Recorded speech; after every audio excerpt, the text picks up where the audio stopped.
Hi, this is Justin Lubino with Senior Advisors, and I wanted to do this quick video just to recap the year of 2022 from a Medicare perspective and from a Senior Advisor's perspective, just to give you some quick updates. So what happened in 2022? There were several things I just want to recap.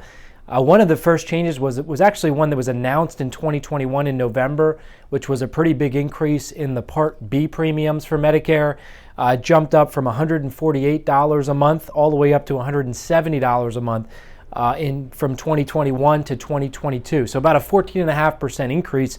Pretty big jump last year in those Part B premiums. And the main driver for that was an Alzheimer's drug that the government was considering approving for Medicare, which later in the year actually they changed their direction with that and resulted in a reduction for 2023, which we'll get to as well.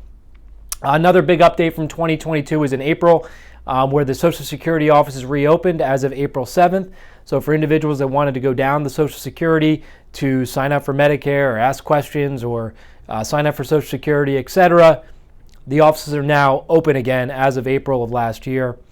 Another update in April, there was a report done by HHS, which is Health and Human Services, regarding Medicare Advantage plans and the percentage of denials for things like prior authorizations or pre-approvals where they really shouldn't have been denied. And so we have a separate video that goes into details on that, as well as each of these topics that we're going through. Another update, which came in August of 2022, a pretty big one, was called the Inflation Reduction Act. But there were several changes in this bill that affect Medicare going forward as it relates to drug costs.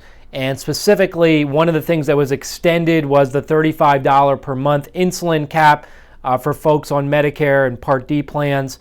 Another big change was any vaccine cost sharing starting in 2023 is now going to be $0 for any vaccines on Medicare, as long as they're approved by the Part D drug plan. And Part D premium stabilization, so that's something that's starting actually next year, where the carriers won't be able to increase the premium more than 6% per year. Another couple of big changes, and we have separate videos that go into more detail on each of these topics, so I'm not going to go through everything, but the big one coming in 2025 is a cap on your maximum out-of-pocket for drug costs. And that'll be $2,000 starting in 2025. So for folks with expensive drugs, that was one of the positive things out of this bill. Again, each of these topics, there's a separate video out there on YouTube you can watch in more detail. Another big change, which actually came earlier this year in 2022, on September 27th, the government announced the premiums for 2023. And this is where they reversed some of the direction they had at the beginning of the year with that big increase in the Part B premiums. They actually reduced the premiums now for 2023. Went down from $170 a month to about $165 a month for those Part B premiums. They also reduced the Part B deductible from $233 to $226. And again, there's other videos on each of these topics. So if you want to go into more detail, you can click on one of those links. The last thing I want to highlight is really more from our business perspective, just to give you some updates on some of our highlights.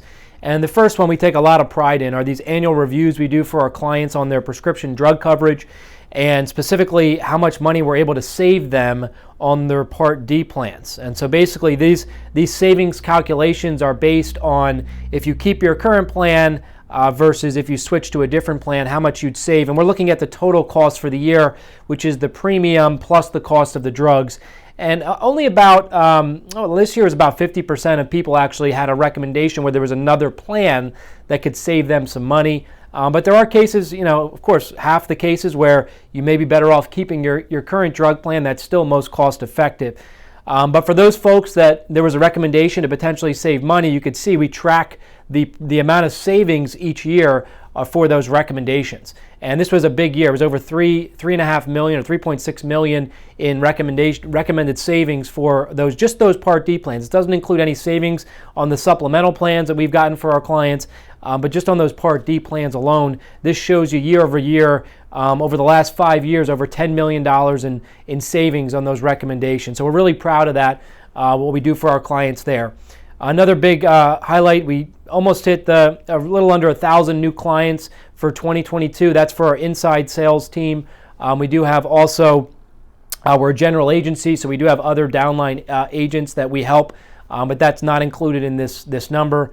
Some other highlights as it relates to YouTube, which is we believe very strongly it's a format for us to communicate, as you see in this video, but we have a lot of videos out there. That's kind of the quickest way for us to get updates out there. And in March of 2022, we reached 1,000 subscribers on YouTube, so that was a big highlight. We're over 1,500 as of today. And we had almost 100,000, about 90,000 views last year on YouTube of our videos. And all time, almost at about 250,000 views of our YouTube videos. We do recommend you subscribe if you're not currently subscribed, so you get all of our updates on YouTube.